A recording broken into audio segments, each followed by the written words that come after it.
Hello guys, welcome back to Vibe Nation Entertainment. Uyu munsi tuje kubashimira cyane kuko mwatweretse uburyo mwadushyikiyemo, abakomeje kudushyikira rwose Imana ibaho umugisha mwinshi cyane. Uyu munsi rero kugira ngo twiganirire nk'ibisanzwe kuri entertainment, ariko hari umuntu nshaka ko tuganiraho, hari umuntu nshaka kubibutsa. Guess what? Umuntu ninde? Tugiye kuganira ku muntu witwa Zizou Alpacino. Zizou rero ni umwe mu bagabo bakomeye cyane bubatse umuziki nyarwanda, gusa ikibabaje nuko hari abantu benshi muri mwebwe batamuzi. Nimba muzi tubwiye muri comment ngo ndamuzi, utubwiye n'icyo muziho. Twe nka Vibe Nation rero uyu munsi tujya ngo tuganire kuri Zizou, tuvuge kuri bimwe mu bigwi bye abantu bagiye bamenya ariko ntibamenye ko ari we wabikoze, n'abatamuzi kugira ngo bashe kumenya ibikorwa bye. Mbere na mbere ngewe nkanjye reka nshimire Zizou cyane kuko hari ibuye rikomeye itafari yashize ku muziki nyarwanda. Zizou rero ni umuntu mugari cyane, ntabwo twavuga ibigwi bye ngo tubirangize aka kanya, ariko reka tuvuge bimwe mu byagaragariye abantu. Zizou rero ni umwe mu baproducer beza u Rwanda rufite kandi bakora ibintu bikomeye byiza. Ibyo rero nibyo ngira ngo tugarukeho uyu munsi. Mu myaka mike ishize hari ibyo twari tumaze kumenyera nk'abakunzi b'imyidagaduro mu Rwanda, kandi ibyo byagirwagamo uruhare rukomeye na Zizou. Ibyo bikorwa ni ibihe rero? Hari igihe cyageze buri mwaka tukitegura ko muri uwo mwaka hari indirimbo izasohoka, twakwita ko ari indirimbo y'umwaka, kandi iyo ndirimbo ikaba igizwe n'abahanzi benshi cyangwa se all stars. Kandi umuntu wabaga ubiri inyuma ni Zizou. Hari liste nakoze yerekana indirimbo zakozwe na Zizou, kandi icyo gihe yabaga yahurije hamwe abasitari batandukanye mu Rwanda, kandi izo ndirimbo zikaba hit. Mbega buri mwaka yakoraga song of the year. Let's go! Hari indirimbo rero yakoze ahurizamo abahanzi benshi aribo Kamishi, Kitoko, Riderman, Oda Paccy, Dream Boys, TNP, Bulldog, Neg G The General, Sandra Mirage, Babu, Sini, Ama-G The Black, Dani Nanone, Fireman, ndetse na Zizou nyir'ubwite yaririmbyemo.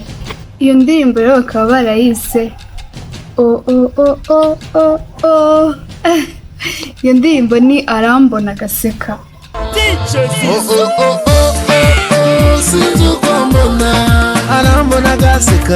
Arambona Agaseka rero nzi ko twayikunze turi benshi cyane mu myaka yashize, nibaze ko nawe wayimenye unayiririmbyeho cyane. Let's go to the next song yakozwe na Zizou. Indirimbo ikurikiyeho rero nayo yaje ari indirimbo irenze cyane, akaba yarayihurijemo abahanzi bakurikira: Urban Boys, King James, Ama-G The Black, Uncle Austin, Fireman na Priscilla. Iyi ndirimbo rero ikaba yarasohotse yitwa Bagupfusha Ubusa.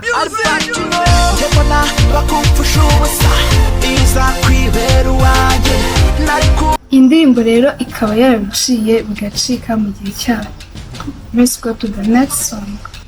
Iyi ndirimbo rero yahuriwemo n'abahanzi bakurikira: Urban Boys, Jay Polly, Uncle Austin ndetse na Teta Diana. Iyo ikaba yaraje yitwa Fata Fata. Nageraga hose nababona nkavuga ngo yo. Iyi song nayo ikaba yarabaye hit, twagiye kuyikurikira. Iyi nayo yahuriwemo n'abahanzi nka Urban Boys, Uncle Austin, King James ndetse na Riderman. Indirimbo ikaba yaraje yitwa Niko Nabaye.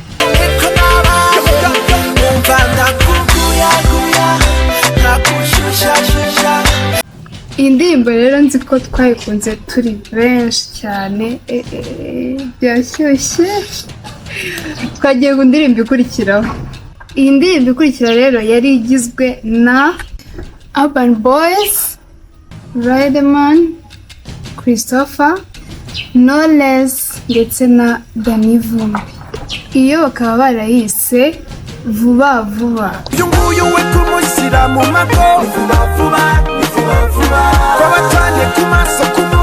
Iyi ndirimbo rero ikaba yarabaye benga ya danje, ikindi ikaba ifite umwihariko w'uko yahuriwemo n'aba ex Knowless na Safi Madiba.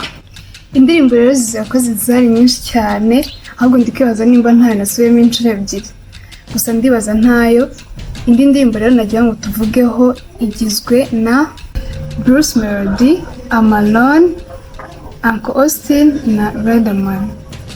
Indirimbo rero yaje bica bigacika. Indirimbo akaba yarayise Karibu Nyumbani. Karibu kwetu, karibu nyumbani, karibu nyumbani. Zizou rero ararenze, reka tumurekere ahangaha kuko ibikorwa bye yakoze ni byinshi cyane, twamuvuga bukira bugacya. Uyu twavugaga rero akaba ari Zizou Alpacino, akaba yarakoze ibikorwa byinshi kandi byiza. Ibyo bikorwa rero bikaba bisa nk'ibyatanze umurongo. Hakaba hari n'abandi bagerageje gukora ibikorwa bisa nk'ibi byo, harimo nka Clement wo muri Kina Music yahurije abahanzi hamwe bakora iyitwa Kanda Amazi. Hari Oda Pasi yihuje n'abahanzi bagenzi be bakora iyitwa Rendez-vous. Ndetse n'uwitwa Julie BMGzo yahuje abahanzi hamwe bakora iyitwa Kamwe.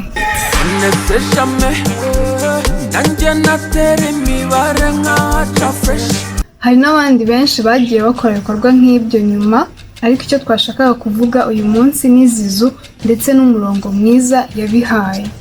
Ibi rero bikaba ari ibikorwa byiza, byabaga ari ibikorwa bigaragaza ubumwe bw'abahanzi, ndetse iyo bahurizaga hamwe ubona ko bakoraga igikorwa cyiza ndetse bagakora indirimbo zikaba hit cyane, zigakundwa mu mitima y'abanyarwanda.